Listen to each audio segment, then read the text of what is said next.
And we're back. Some more oxygen not included on Minibase.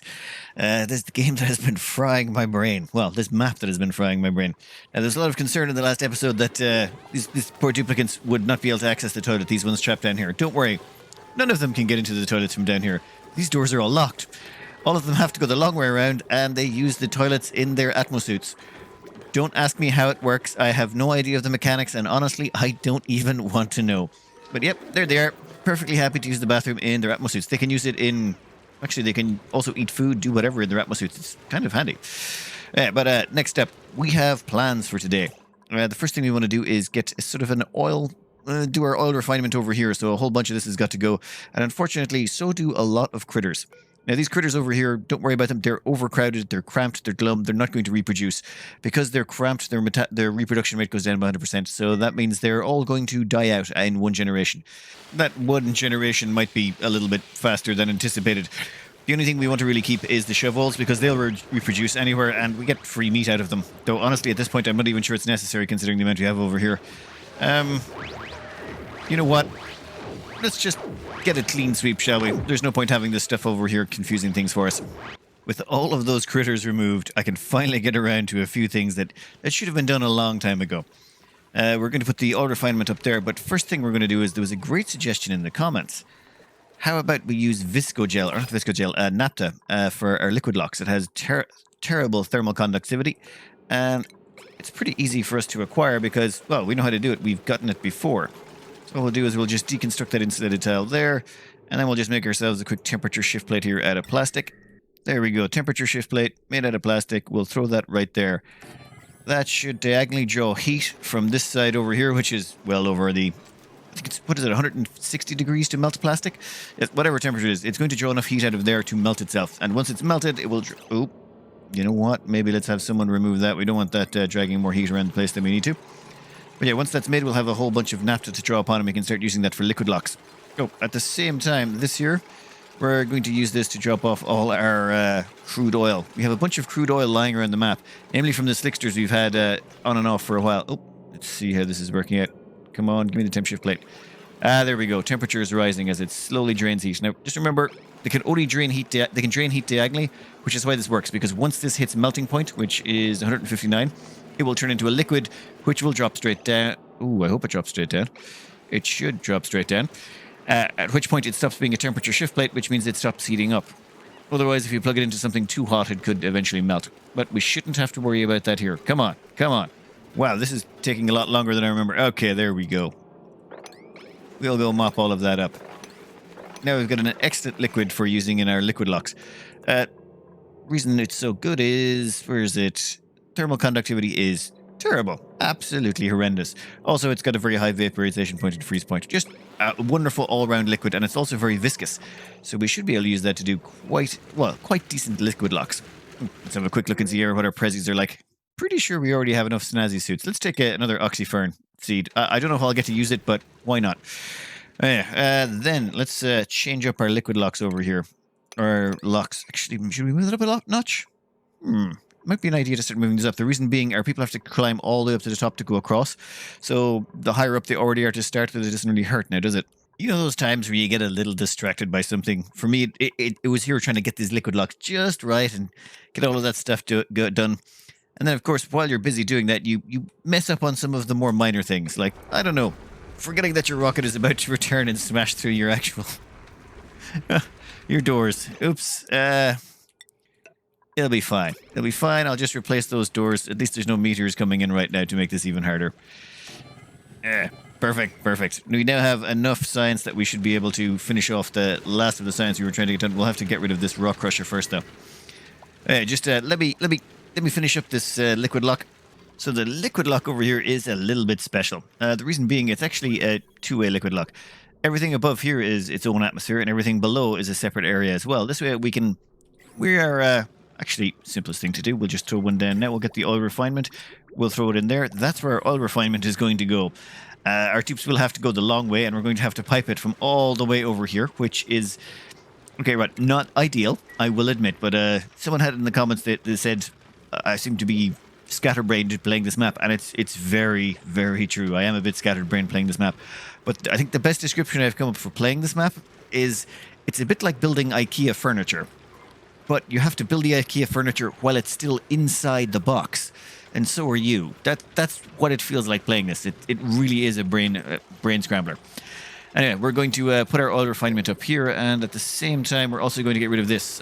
This is our natural gas. We had a ton of natural gas sitting there for, I can't remember how long, and this is all that's left.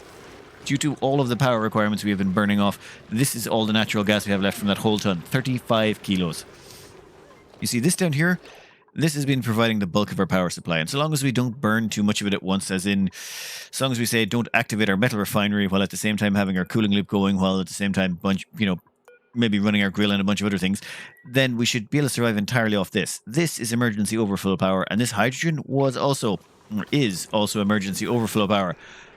But because we've been making so much metal, we've been burning through our reserves. But that was fine. I wanted to burn through that natural gas anyway. We are going to connect up the natural gas from down here and the natural gas we get from over there into that. This glorious mess of piping we have just laid down that goes all the way from over here down to here. One of them brings up the crude oil from here. That is going to get piped all the way through here, across the top of the magma biome, which can't possibly go wrong, so long as it won't go wrong so long as we never drop any oil out of it. Then it goes up here, and it goes across into our oil refinery over here, which will then dump it down into our liquid reservoir, which reminds me we should hook up some automation to that. The oil refinery will fill this until it hits about 100%. Then it will shut down. Or 99%. Then it will shut off the oil refinery and it won't try and fill it back up again. That should hopefully cut down on people running back and forth all the time. Any of the natural gas that this gives off will be collected by this gas pump up here. You know what? We are going to have to put in an atmos sensor for that as well, aren't we? Ooh, I can't really reach there. You know what? We'll put it up there. If the pressure in here goes above, say, a kilo, that gas pump will rip out the natural gas and then send it all the way down here and into our natural gas tank. This stuff over here will get sent all the way across here and into our natural gas tank. If the natural gas tank fills up, if it goes above, 99%? What's going on here? Yeah, if it goes above 99 or 95%? 99%, it will activate, and then it'll keep working until it goes down below 95. Goes down to 95, then it will turn off again. That just means that we should burn off any excess natural gas. Meanwhile, this sort of works as emergency backup power. Same way that the hydrogen over here is working as emergency backup power. It's only used if we need it. Otherwise, we just survive on whatever power is being produced by our geothermal. I think that's most of that done. And why is no one coming in here to build this stuff? Unreachable build? How is that unreachable? Okay, you're killing me. Ah, yeah, I forgot. There's rocks and stuff in here. Yeah, no, they can only get in there when the gate is open to top up the power. Okay, above 0. Let's just turn this to sweep only. There we go. Now everyone should be able to get in there in a minute. And once they do... Come on, if the temperature is above 0 degrees... Ah, yeah, there we go. So the door opens now. That should all be buildable. There we go. Here comes the crew. With the plumbing complete, we can now hook that up. That means crude oil should start flowing. And that crude will go all the way over there, and we can start refining it into petroleum. At the same time... Oh, yeah, I just deconstructed a couple of... We had some gantries that were required to put in the last of the plumbing and the gas. But now that that's all in, I think we're good to go. Oh, yes, the natural gas down here needs to be fixed as well. So this... We'll connect those two up. If there's above 5 kilos of pressure down here, the natural gas will get pumped up into that location. Nice. Actually, one thing you can do, but it's a bit sneaky, is you can use this for infinite gas storage. The oil reservoir won't actually overpressurize. It can't overpressurize. So you can keep dumping as much natural gas in here as you like and only use it as an emergency. But we're not going to do that just yet. Oh, and what's going on over here? You just deliver 356 grams of oxylite. Why? Oh, yeah, there's a... I've been collecting oxylite and slime down here. So the oxylite has now all been used in our little solid fuel thruster, though we're still slightly short. We're going to need to start doing our oxygen production again. Oh, and all of our liquid tanks for the polluted water refill. 1 second. Just replacing those and getting our hands on more clay. We're up to how much clay at this point? 82 tons. 82 tons is perfect. Oh, and while that's going on, yeah, I forgot to turn the power back on. We're starting to run low. I think we're going to just sweep up these canisters down here, and then, yeah, can anyone reach that? Storage unavailable? 1 second. Looks like no one can reach that. Oh well, it happens. I think I must have a solid puffer around here somewhere because I keep finding little bits of oxylite around the place. Who is finding... Where is that coming from? There's got to be like a solid puff around here somewhere, dumping out a little bit of O2. That's where most of our oxygen came from, though, or oxide came from. Though we did get a little bit from the gateway now and then. I don't really want the ice. That's just going to cause me problems. The nutrient bars are worse than barbecue. I don't need another dupe anytime soon. I suppose we take an acorn? Right. Yeah, what's going on over here? How are you doing? We've got the automation set up on this over here. If the tank is below 99, it turns on. And once it gets to 99, it turns off, as in the automation will shut the oil refinery off. Then once it goes below 90, it will turn back on again. That way we'll always between 90 to 99%. Yeah, the reason you want to do that is if you don't set it up that way, and you just have it so that it turns on, like the moment this pipe becomes slightly empty, people will run up, start using it, and then you'll burn off the petroleum, you'll burn off 20 kilos of the petroleum, and then someone will have to run back and start using it again. It results in people running back and forth all the time. And why are you running back and forth all the time right now? You know what? I don't care. I don't care. We should probably have enough skills for them yet. Nope, still can't wear an exosuit. They're going to be incredibly slow for a little bit longer, unfortunately. We're still going to need a bunch of oxygen to... Well, some oxylite for this and for the petroleum rockets that are coming up next. Time to make some space for our new oxylite refinement. So all of these poke shells are going to have to get wrangled up and dumped somewhere else. Ow. Okay, that's not good. Yep, that's very bad. Oh, crud. Leave immediately. Okay, that's... Okay, I'm going to resist the urge to murder them all. That would be bad. I know that's bad. It's the definite urge, but I'm not going to do that. Instead, we're going to put down some medical cots. Where is my only other medical cot? There's the triage cot over there. We're going to put down a couple more because we're going to need them. This is probably going to get worse before it gets better. Damn it. Where are we going to put this? Oh, you know what? We'll put one over there, right beside the hotspot. Okay. Someone rescue Yoda. Okay, what's going on? Why have they stopped trying to murder everyone? Oh, yeah. Stop dropping them off there. You know what, Krull? Let's just have you cancel all of those and get out of there. We don't need any more people getting mangled just yet. Oh, that was the worst. Okay, once everyone's better and there's no people on the brink of death, what we shall do is we shall go back and do this again, but smarter. We'll remove the eggs first, then we'll go in. As a different approach, I cut some holes here at the top, so hopefully Quill can stand up there and start grabbing them from outside of range. I don't want anyone going in there anymore. Just on the grounds that, you know, I dislike seeing them getting smashed to bits by a bunch of angry crabs. Come on, Quill, get the last of them. The plan is working perfectly. Now, the hard part is, how do I get the egg out of there? I don't want to move the egg over until all of these are transported. Well, I think that's most of them. We can start moving them across shortly. There we go. Oh, damn it. One of them's already loose again. How are you loose? Quill, where are you? Just one of them, and it's managed to injure a whole bunch of my pawns. No, I'm not going to kill them. These are all valuable lime. The amount of lime we get of these makes it so worthwhile. There's the source of my oxylite. That little puffed prince. They've been running around pooping oxygen for God knows how long. That's why we've slowly but surely been filling this thing up with just little bits of oxylite at a time. What's the range on this again? I think we're just beyond reach. We're at 19,977 kilometers. We are 23 kilometers short. Just about. No, don't worry. We will be making oxylite shortly once the last of those poke shells are moved. Okay, they are moved, thankfully. Wow, an interesting choice. We can get 12,000 calories of barbecue to add to our 1 million calories of barbecue. Some ice that will just end up running everywhere, or some curative tablets. I think we'll just take the tablets. Why not? Time to fix this mess. We are now going to drop the pincher row egg in there, and then never allow anyone to pass through this location again. Yeah, everyone can stay outside, but we should be able to pick up the poke shell molts that they drop, and any of the egg shells that they drop as well. Yes, that's perfectly reasonable. Now let's just clean up the mess that we created fixing the last mess. Research station back in. All of our angry poke shells. Yeah, you can be as angry as you want. You're never getting out of there again.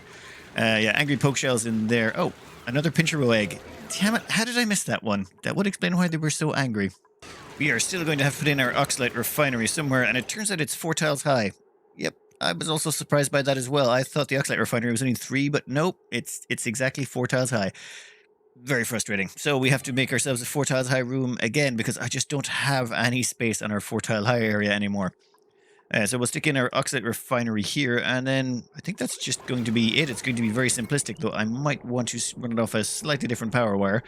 Otherwise, I am definitely going to overload that. You know what? We're going to plug that thing directly into the mains, I think. Come on, hurry up, hurry up. If this goes on much longer, this is going to be filled by the puff prints. We're going to be beaten by a floating air sac. That's currently... What are you doing down there? Why are people running in there? Something need repairs? Oh, yeah, I probably left some steam hanging around in this pipe. This section here is doing something weird. You'll notice it's in gas, out of gas, in gas, out of... I have no idea what's going on. Steam just is magically appearing in minuscule amounts, causing the gas pump to freak out. Alright, but we've got this up and running. Where are we going to get our oxygen from this from, though? I was thinking, why not just siphon it off from whatever's left over after it goes to the Atmos suits? Though, actually, wait, no, that might be too complicated. Our gas system is already an absolute monstrosity as it is. You know what? We can find an overflow somewhere and just tap into that. That should take care of our gas problem. Any of the oxygen heading up towards this atmosphere dock, if it can't get into it, it will just overflow into the oxalite refinery. Now, one thing I can never remember about these oxalite refineries is, where does the oxalite actually pop out? There we go. Okay, so it pops out in the middle. Good to know, good to know. Then what we can do is we can hook up an automation sensor to this to turn it off when we have got as much as we need. I think we're going to try something a little different to my normal strategy, though. What we're going to do is put a little bit of naphtha down. This should provide us a layer of liquid. Okay, that should be enough right there. 13 kilos? Yep, that should be plenty. And then we can sweep the rest of it back down here. What's that at? Sweep only? Yes, that is fine. Then we'll sweep all of that there. If we check our liquid overlays now, we should have a layer of naphtha right there, and it's 15 kilos. The thing about oxalate is it only off-gases in pressures less than 1.8 kilos, if memory serves. So what should happen is the oxalate should pop out, fall onto the ground immediately into a blob of naphtha, and it won't be able to off-gas because it's inside a blob of naphtha. Then we just have to set up a little bit of automation. Say, grab an automation wire from here to here. And say, only turn on if below 500 kilos. No, let's say 1,000. So if there is 1,000 kilos of oxalate there, turn off. And then we can stop having all this oxalate in here. And we'll just... Actually, that means the puff... You know what? We don't care about the puff prints anymore. We can produce oxalate faster than the puff prints can. Thank you for your service, puff prints. It will be remembered. Now we can also launch this rocket because we don't need it anymore. And you know what? Before... Actually, no. Let's let the regolith in. Don't care if a little bit of regolith gets into our rocket silo. It's fine. It'll just help heat up our algae even more. Rocket is sent on to our next destination, which is over here. Oh, I still didn't bother setting up a timer. A good idea might be to set up a timer just so that the doors open automatically, but for the time being, we're doing it manually like a bunch of scrubs. Oh, and I turned off the oil refiner, didn't I? Let's enable that again. I just wanted to make sure we had a good stockpile of oil before we turned it on. The algae down there is not cooking, but this is... Whoa, what happened to power? Why did power go? Why did you turn off? What the... Oh... Oh, wow, I just burned through all of my old power reserves, didn't I? Quick. I need someone in here to dump magma in there. Oh, jeez.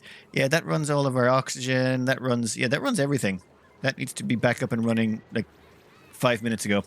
Yeah, the mistake I made there was I put it to 170, but I had it on above instead of below.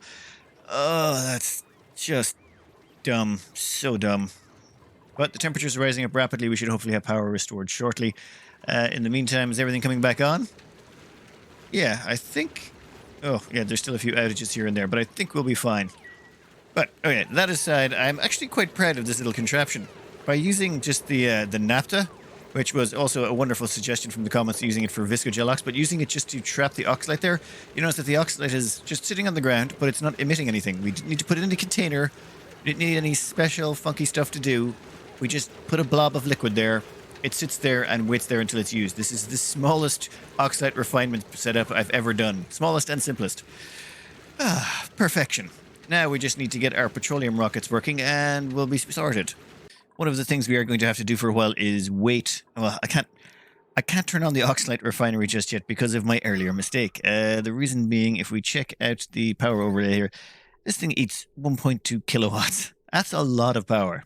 Normally I would just rely on my reserves, but unfortunately we burn through all our hydrogen reserves and all our natural gas reserves because I sort of messed up the sensor on this. So we need to rebuild some of our power supplies. So yeah, I can't remember if I've ever done this before, but we're going to put down some hamster wheels. Like, this just feels wrong. We are going to put in a bunch of hamster wheels right there. We're going to hook them up to the grid. And that right there is going to be 3 hamster wheels plugged directly in that dupes can run on to dump power on. If we have them running on these, it should hopefully... You know what? We are going to put the priority on them incredibly low. We don't want anyone on them unless they have literally nothing else to do. But assuming they have nothing else to do, they can hop on there and help generate some power, which should reduce the draw on our hydrogen reserves and our natural gas reserves. All right, so that's 1200 watts or 1.2 kilowatts. That should help pay for the Oxylite refinery a bit. And I just think actually Fennec, our newest recruit, just managed to get exosuit training. They will now no longer be stupidly slow inside their exosuits. Come on, come on. Skill up. Well, okay, next time they get into an exosuit, maybe. I think for now they're going to be a little bit slow until they get out and in. Next up, our rocket has returned, and it brings with us loads and loads of science. As well as that, we should now be able to know what was the hidden elements on that planet. And they were fulleren. Oh, thankfully. So we've got fulleren, isoresin, and niobium. We've got the 3 main ingredients. Okay, that's actually pretty nice. The one thing, I thought there was 2 hidden items here. Was the petroleum a hidden item? I mean, that's okay if it is. It seems unusual. I didn't think petroleum was one of the hidden items that we had to... yeah, there was definitely 2 hidden things, and it looks like petroleum can be hidden on an oily asteroid. Okay. Fair enough. Don't care. We've got fulleren, niobium. We need to make a plan here. I'm thinking cargo rockets... Wait, oh... Well... We still need to finish off the research tree. That's the problem. If we look here, I still haven't got enough research points for cryofuel combustion. So I think we continue the research until we can knock out cryofuel. I don't think we care about gas canisters, liquid, any of that, do we? Biological sightseeing modules? We might want to do the research just to knock it out of the way with, but yeah, I think we're going to be reconfiguring this entire rocket right now into a petroleum rocket so that it can go further. Yeah, that's pretty much the only goal. We don't have to care about knocking out cryofuel combustion just now, but I think it's going to be a little bit more research, but all built on the back of a petroleum rocket. Going on to the rocket calculation site website, we're able to figure out it's 827 kilos of solid oxidizer, 827 kilos of petroleum, and we can launch 4 research modules all the way to this planet, the rocky asteroid. That will get us just enough research, or it should roughly get us enough research to knock out cryofuel combustion. And once cryofuel combustion is done, well, then we can start doing liquid petroleum rockets, which should allow us to reconfigure this rocket, well, assuming we get liquid oxygen, to go out to this planet here and still carry 4 research modules. Just, it's an efficiency thing. And once that's done, then we can start harvesting the materials from space. We're going to have to do liquid oxygen, liquid hydrogen, liquid... Oh, and rebuild the entire base as well. Yeah, wonderful things, wonderful things. Though honestly, the biggest thing I'm looking forward to is finishing off the research. Once the research is all knocked out, we don't need the dirt anymore. And once we don't need dirt, both of those trees can go, that ethanol distillery can go, and a whole bunch of those composts can go. It will free up so much space. But let's just get this finished and get our next research rocket launched. And we finally are ready to launch our rocket. It took a little bit of time to get enough solid oxidizer to fill it up, and somehow it got overfilled because the game has problems with that. But I think we are finally golden to launch this rocket. A rocket which I haven't bothered naming yet. I'm not even sure what it's called. But whatever, we can go out to the rocky asteroid, just about hit it. With 4 research modules, we'll bring back 240 research, I believe. Yeah, 240. Not quite as much as we were hoping for, but beggars can't be choosers. Or people living on a tiny little microbase can't be choosers. Godspeed, rocket. Now we'll sweep up this mess, and I suppose we have to kill time for a few days. What project shall we do next? I think the first thing I want to do is clean up the gas piping. This stuff is just a mess. That is far cleaner, simpler, and easier to understand. All right, we've got gases being sucked out of there. Any hydrogen gets dumped up in that corner. The reason being it gets picked up by that hydrogen pump. And it'll also make sure that all of our... oh, we may be dumping a little bit too much over there. Okay, no, this is something we can fix. It's fine. You know what? We won't even use the iron. We're going to use the steel because that's how we roll into here. We'll put some steel up there, and we might even have to move that gas pump a little bit. Oh, somewhere more efficient. The reason why too much hydrogen here is a bad thing, it stifles these bristle blossoms. They can't grow in hydrogen. They need oxygen, polluted oxygen, or carbon dioxide.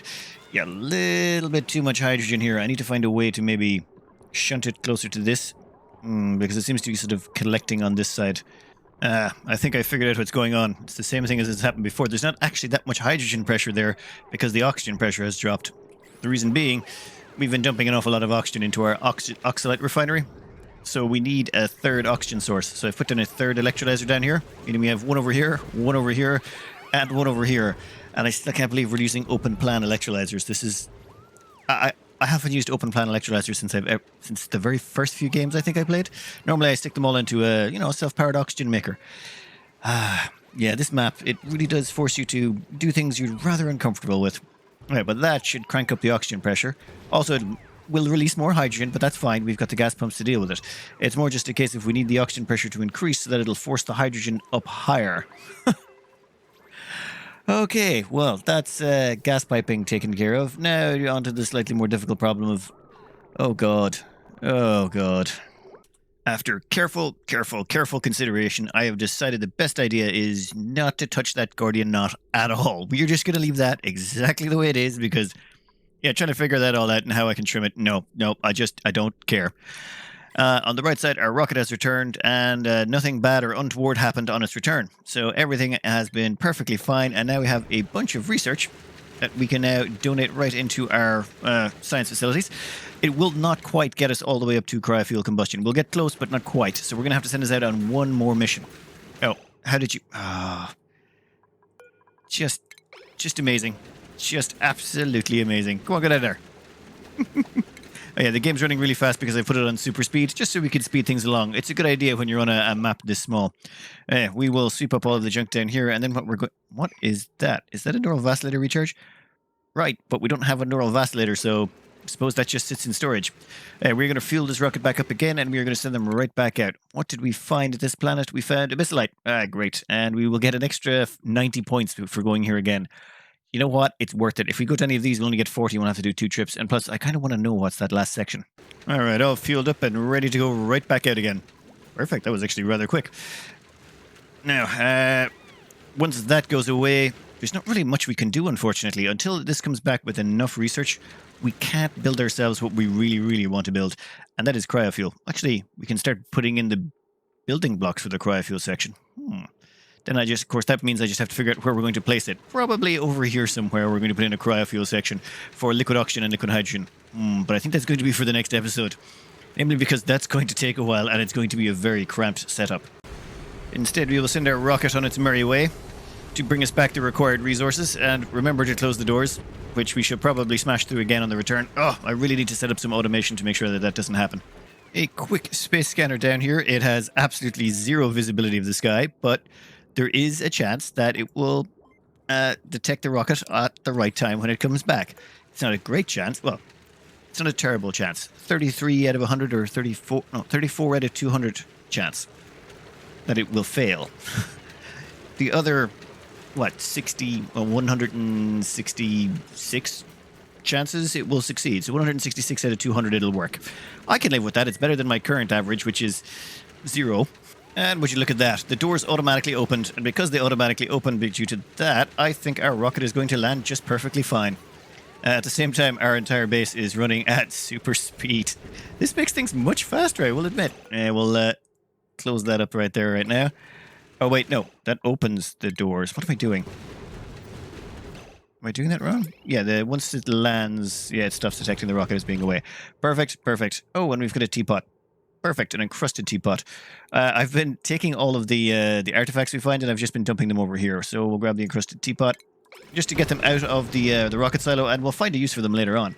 But that, I think, should sort the last of our research. You know what? Let's get rid of all of these alerts. They've been around for too long. Research-wise, we're on... Oh, come on. Almost done. Almost done on the research. And there we go. The last of it will be finished right there, right now. Oh, come on. Thankfully. Just finish it up.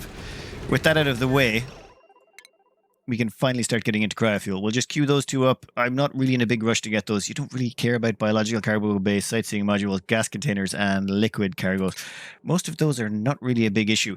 What we're going to want to do with this is reconfigure it for cargo.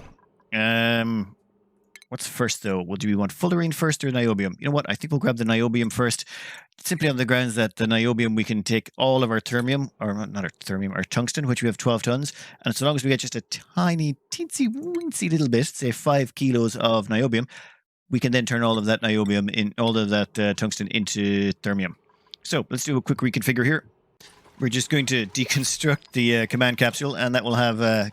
Gref just fall right out. They're going to be very unhappy and stressed out for a while until they get to eat some food and spend some time in the facilities because their morale is absolutely rock bottom after being in that capsule. Ooh, more lime. Yes, we will take it. What was I going to do? Ah, yes, cargo. And this will be our little oxylite-powered cargo rocket. We might want to... Actually, you know what? No, we'll just do one mission to get the niobium, and then we're going to have to reconfigure this whole rocket again. Once Grief here has had all the stress massaged out of them and they've got themselves back up in a good mood. I don't want them having a mental breaks inside that capsule. That would be... Okay, I know they can't, but I don't like to send out the dupes stressed.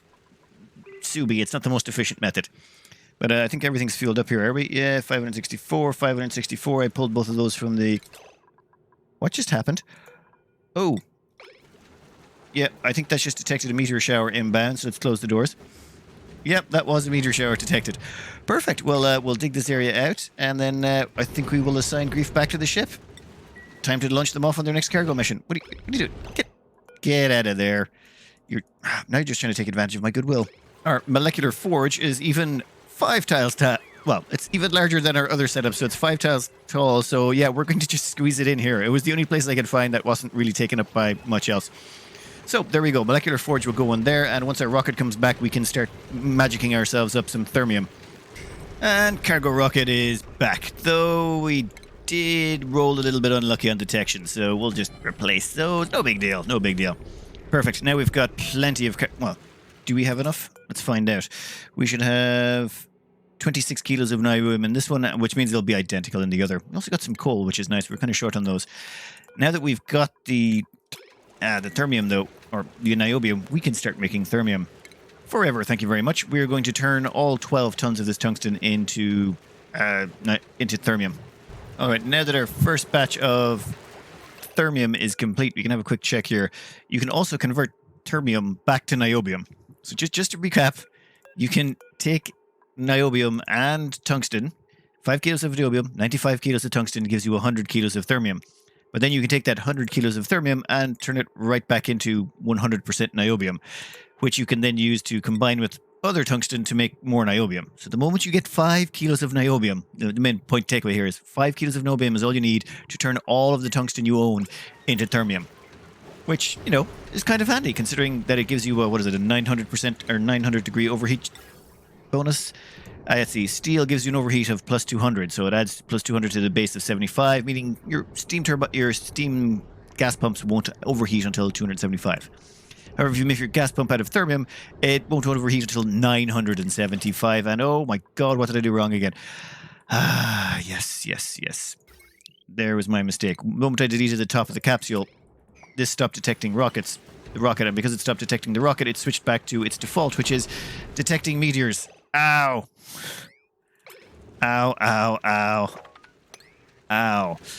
Okay, we will do some slight modifications here.